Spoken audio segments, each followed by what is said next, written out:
everybody! Hello everybody, welcome to our family tea time. It's a nice, bright, sunshiny day here, as you can see. Are you ready for an adventure in outer space? It's gonna be awesome. Grab a snack, grab a parent, find a comfortable place to sit and imagine it's your space rocket. And we'll see you in a few minutes. Go! 2, 3, go!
Mickey Moonbeam by Mike Brownlow. There is a little moon far out in space, where rockets fly among the twinkling stars. This is where Mickey Moonbeam lives, with all his family and friends. Today was a special moon day. Mickey's pen pal, Quiggle, was coming to visit for the first time. Quiggle lived on a planet far away, and the two friends have never met. But just as Mickey was finishing his breakfast, he heard a loud noise coming from his interstellar video phone. Bibble, bibble, beep! A distress call. Someone was in trouble. No. Help! Cried a voice. This is Quiggle. My space scooter has broken, and I've crash-landed onto asteroid B2672. I'm stranded. Mickey pressed a button on the video phone. Quiggle, he said, this is Mickey. Don't worry. Asteroid B2672 is not far from Moonbeam City. I'll come and rescue you. Quickly, Mickey climbed into his spacesuit, ran to his spaceship, and prepared for takeoff. Set speed to super zippy hyperfast, he said, twiddling some dials. Thrusters to max. We have 1, 2, 3. Green lights. Moonbeam away. With a roar, Mickey rockets it up to the stars. Wow. Zoom! He flew faster than a meteor, past moons and planets, suns and satellites, until he reached the asteroid. Mickey landed his spaceship on a large lump of rock and looked around, but he couldn't see Quiggle anywhere. He pulled on his helmet and jet boots and stepped out of the cockpit. Where are you? He called to Quiggle on his radio. I'm here on asteroid B2672, replied his friend. Where are you? Mickey was puzzled. Well, I'll fly to the top of this yellow hill to get a better view, he said. Still, Quiggle was nowhere in sight. I can't see you, sighed Mickey. And I can't see you either, said Quiggle. Just at that moment, the ground beneath Mickey's feet began to move. Ah! He shouted. It's an asteroid quake! Quiggle was confused. I don't feel anything, he radioed back. But the yellow hill is shaking, cried Mickey. Yellow hill? Said Quiggle. What yellow hill? Mickey was thrown this way and that, and began to fall down the smooth side of the hill. Down, down, down, until, bump, he landed on a small ledge. Nervously, he peered over the edge.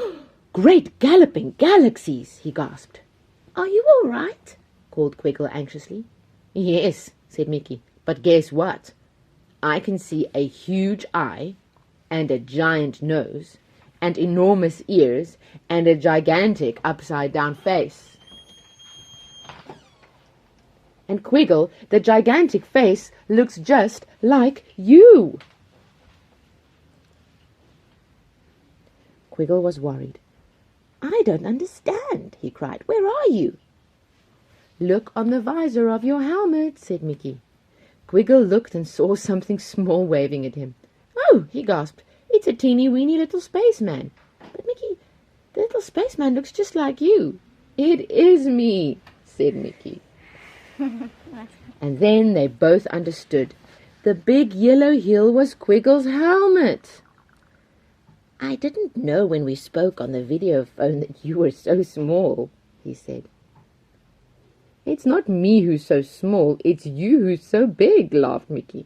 "If you think I'm big," said Quiggle, "you should see my parents. Where I come from, I'm tiny." But their smiles turned to frowns when they looked at Quiggle's space scooter. One of his engines was working, only one. The other one was too broken to fix. "And I can't give you a ride in my spaceship," groaned Mickey, "because you're too big to fit." Quiggle's bottom lip began to quiver. "But if we can't fix my engine and I can't fit into your spaceship," he said sniffling, "I might be trapped on this asteroid forever. I'll never see my mom and dad again." Mickey thought long and hard, and suddenly he said, "I have an idea," and he began to crawl into the cramped, narrow spaces in the middle of the broken engine. "Be careful," said Quiggle nervously. "It looks dangerous in there." "Not for now," Mickey called back.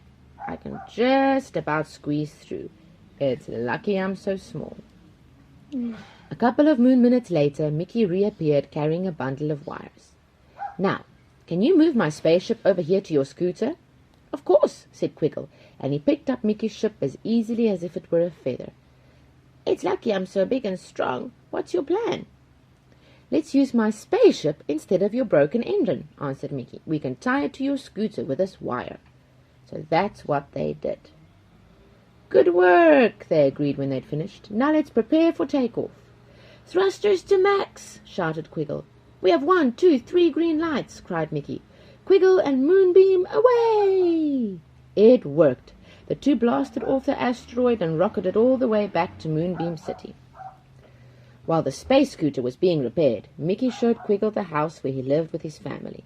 "The next time you come to visit us," smiled Mickey, "we'll have to make the door bigger." The end. Did you guys enjoy that? Yeah, we did. Really did. The reason why this happened and why it was funny was because Mickey and Quiggle had only spoken on the phone before, on the video phone.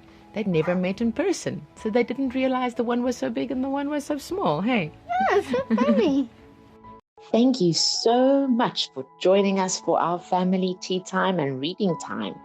You can send pictures and videos of your favorite books to GraceKidz, that's with a Z, at gracelife.co, not .co.za and not .com, or you can WhatsApp it to +27 21 880 0168.